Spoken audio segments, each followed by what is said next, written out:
Dubai में पर्यावरण पर यूएन की COP28 सम्मेलन में प्रधानमंत्री का संबोधन। कहा, जलवायु परिवर्तन एक सामूहिक चुनौती है। दुनिया के नेताओं से प्रधानमंत्री ने कहा, सबके हितों की सुरक्षा जरूरी, प्रयासों में सबकी भागीदारी हो। मानव जाति के एक छोटे हिस्से ने प्रकृति का अंधाधुंध दोहन किया। सिर्फ मेरा भला हो, ये सोच दुनिया को एक अंधेरे की तरफ ले जाएगी। प्रधानमंत्री मोदी ने कहा, जलवायु परिवर्तन में विकासशील देश समाधान का हिस्सा बनने के इच्छुक।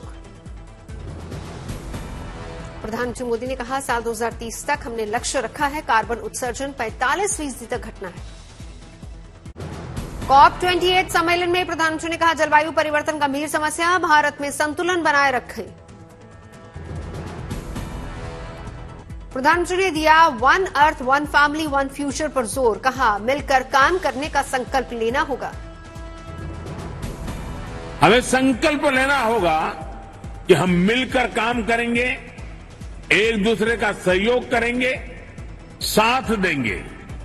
हमें ग्लोबल कार्बन बजट में सभी विकासशील देशों को उचित शेयर देना होगा।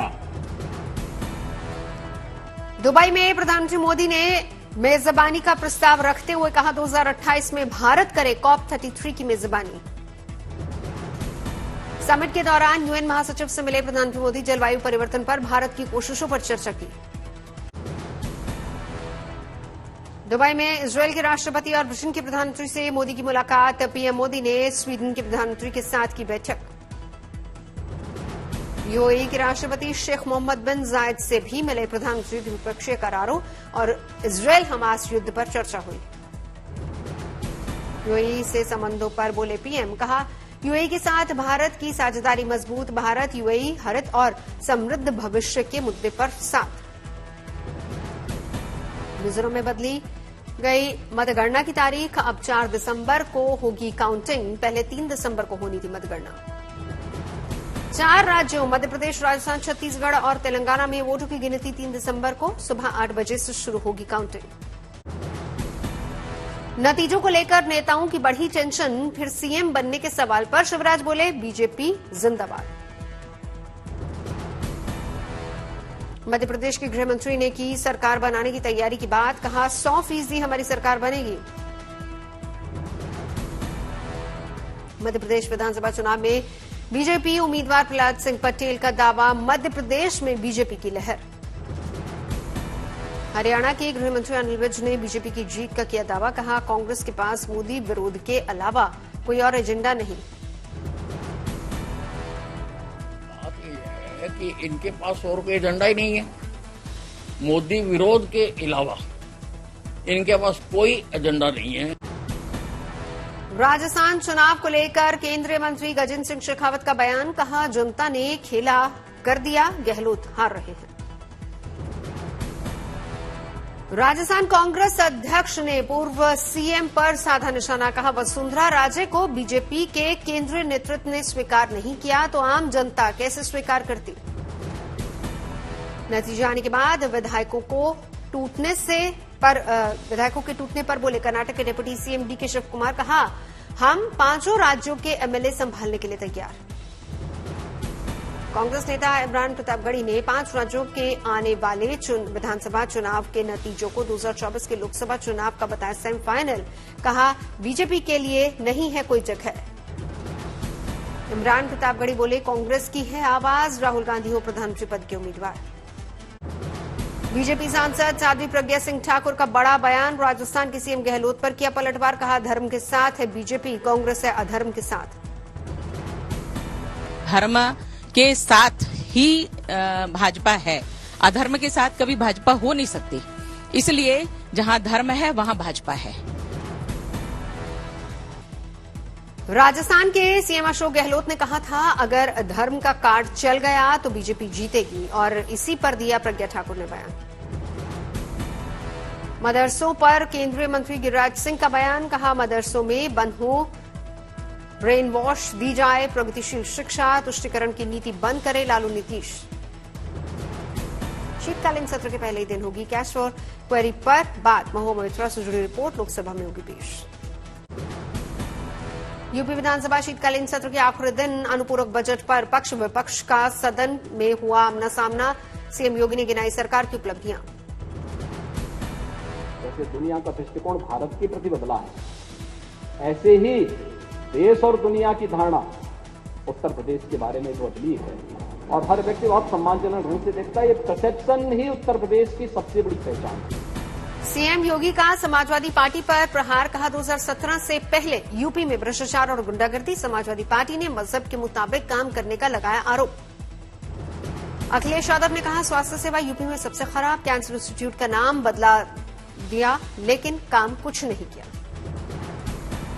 जाति जनगणना पर यूपी सरकार के मंत्री सूर्य प्रताप शाही ने दिया जवाब। जनगणना का अधिकार भारत की संसद को।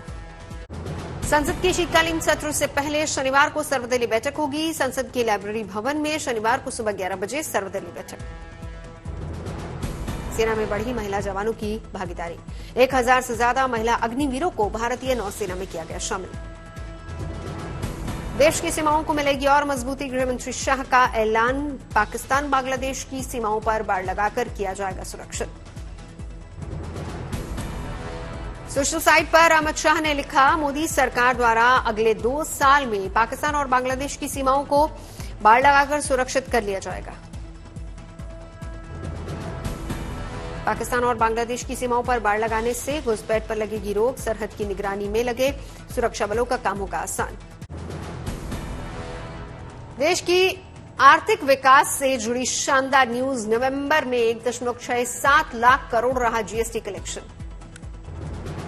सालाना आधार पर 15% बढ़ा जीएसटी कलेक्शन। 2023-24 में छठी बार 1.60 लाख करोड़ का आंकड़ा पार।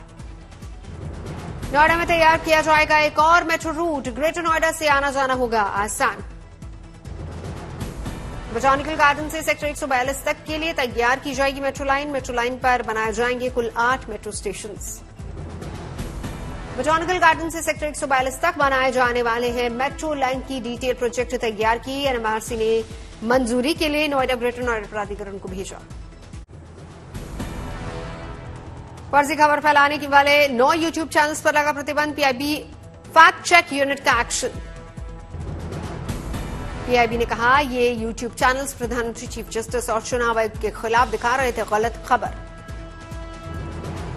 पीआईबी ने लोगों को आगाह करते हुए कहा ये चैनल सरकारी योजना के बारे में फर्जी खबरें शेयर कर रहे थे। हादसों और आपदा को लेकर भी लोगों में गलत और भ्रामक सूचनाएं फैला रहे थे। केरल के कुन्नूर में मलयालम के लेखकों का सम्मान कार्यक्रम। कांग्रेस नेता राहुल गांधी भी हुए शामिल। पंजाब के कपूरथला स्थित रेल कोच फैक्ट्री का बड़ा कदम। बांग्लादेश के लिए 200 रेल कोच तैयार करेगी फैक्ट्री। नशे के खिलाफ गुरुग्राम पुलिस का अभियान। कहा नशे पर नकेल कसने के लिए पुलिस को ग्राम प्रहरियों का मिल रहा है बेहतर सहयोग। हरियाणा पुलिस के डीजीपी ने प्रेस कॉन्फ्रेंस कर कहा महिलाओं की सुरक्षा के लिए पुलिस करेगी पुख्ता काम। ट्रिप मॉनिटरिंग से होगी महिलाओं की सुरक्षा मजबूत।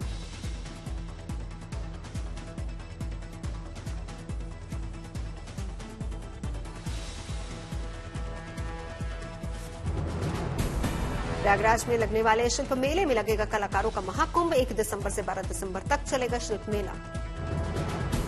राष्ट्रीय शिल्प मेले में लोकगीत और लोक नृत्य का कार्यक्रम भी होगा। कई राज्यों के व्यंजनों का लुत्फ भी उठा सकेंगे लोग। राष्ट्रीय शिल्प मेले के शुभारंभ से पहले शहर में निकाली गई भव्य शोभा यात्रा। कलाकारों ने आकर्षक झांकियों से लोगों का मन मोहा। मुंबई के बांद्रा में डिब्बेवाला भवन के लिए किया गया भूमि पूजन। महाराष्ट्र के उप मुख्यमंत्री देवेंद्र फडणवीस शामिल हुए। मेरठ के चौधरी चरण सिंह विश्वविद्यालय में 2 छात्र गुटों में मारपीट। हंगामे का सीसीटीवी वीडियो सामने आया। सूरत में मेट्रो रेल प्रोजेक्ट के काम के दौरान हादसा। लोहे का ढांचा उठा रही क्रेन पलटी। क्रेन के आगे का हिस्सा ऑटो पर गिरा। ऑटो ड्राइवर बाल बाल बचा। अंबाला में विदाई के दौरान दहेज मांगे जाने पर बवाल। दोनों पक्षों के बीच हुई मारपीट। पुलिस ने मामला दर्ज कर जांच शुरू की। ओडिशा के पारादीप बंदरगाह पर कस्टम विभाग की कार्रवाई। 200 करोड़ रुपए का 22 किलो कोकीन जब्त। उत्तरकाशी में सुरंग से 17 दिन बाद रेस्क्यू किए गए यूपी के 8 मजदूर पहुंचे लखनऊ, सीएम योगी से मुलाकात की। उत्तरकाशी रेस्क्यू ऑपरेशन में शामिल रैट माइनर से दिल्ली के मुख्यमंत्री अरविंद केजरीवाल मिले। टनल से सुरक्षित निकालकर घर लखीमपुर पहुंचे मंजीत का हुआ स्वागत, लोगों ने लगाए भारत माता की जय के नारे, मंजीत को देखकर मां के छलके आंसू। हादसे के शिकार सोनू सारण पहुंचे, जिलाधिकारी ने मुलाकात कर सम्मानित किया। रेस्क्यू के बाद सुरंग के अंदर की लगातार आ रही तस्वीरें, मजदूरों ने बनाया था वीडियो। हादसे के 13वें दिन का वीडियो, सुरंग में मजदूरों का दिखा हाल। सोनीपत के दीनबंधु छोटूराम विश्वविद्यालय में हंगामा, सुरक्षाकर्मियों के साथ छात्रों की झड़प। पहचान पत्र मांगे जाने पर शुरू हुआ विवाद, सोशल मीडिया पर वीडियो वायरल। मणिपुर में पंजाब नेशनल बैंक में घुसे हथियारबंद लोग, लूट के ले गए 18 करोड़ 85 लाख रुपए। बैंक के मुताबिक 10 लोगों के पास AK-47 जैसे हथियार भी थे। मई में शुरू हुए अशांति के बाद मणिपुर में बैंक लूट की तीसरी घटना।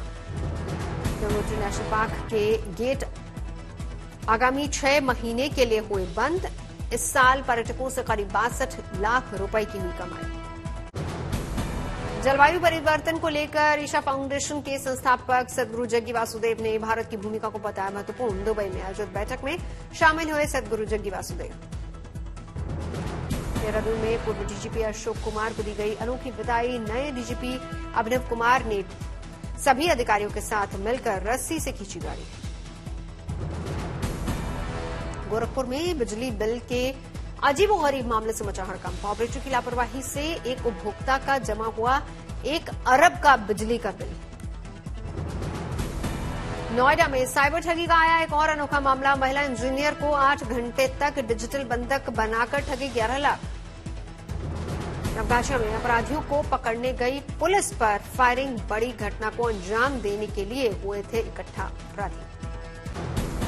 हॉकी खिलाड़ी कमलजीत सिंह ने फिरोजपुर का नाम किया रोशन। 13वीं सीनियर नेशनल हॉकी चैंपियनशिप में पंजाब ने हरियाणा को हराकर जीता गोल्ड।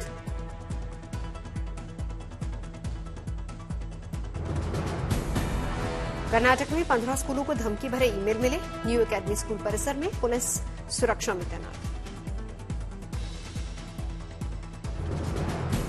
पुणे में एमएनएस कार्यकर्ताओं की गुंडागर्दी आई सामने। मराठी साइन बोर्ड न होने की वजह से दुकानों में की जमकर तोड़फोड़।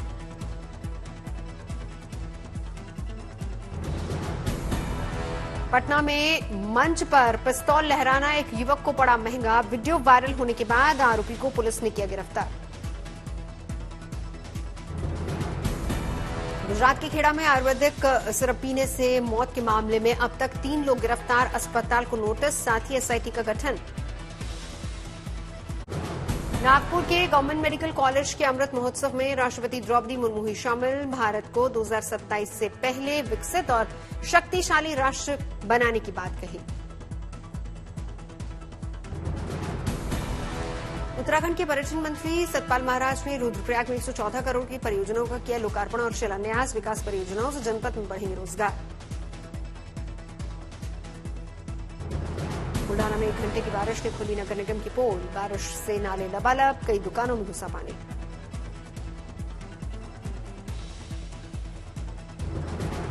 कुपवाड़ा में बर्फ हटाने का काम युद्ध स्तर पर जारी। तंगधार रोड पर बीआरओ हटा रहे बर्फ।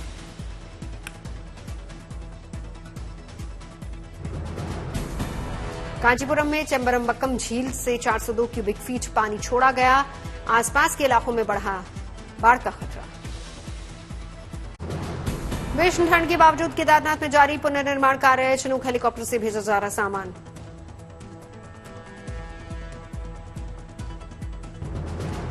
$500 से अधिक मजदूर केदारनाथ धाम में कार्य में जुटे। इस महीने के आखिर तक काम पूरा करने का है लक्ष्य।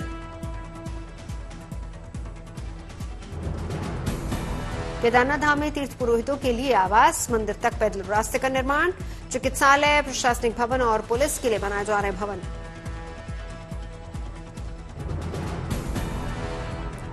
अंबाला में सर्दियां शुरू होते ही कोहरे का सतम। रेलवे ने रद्द की कई गाड़ियां।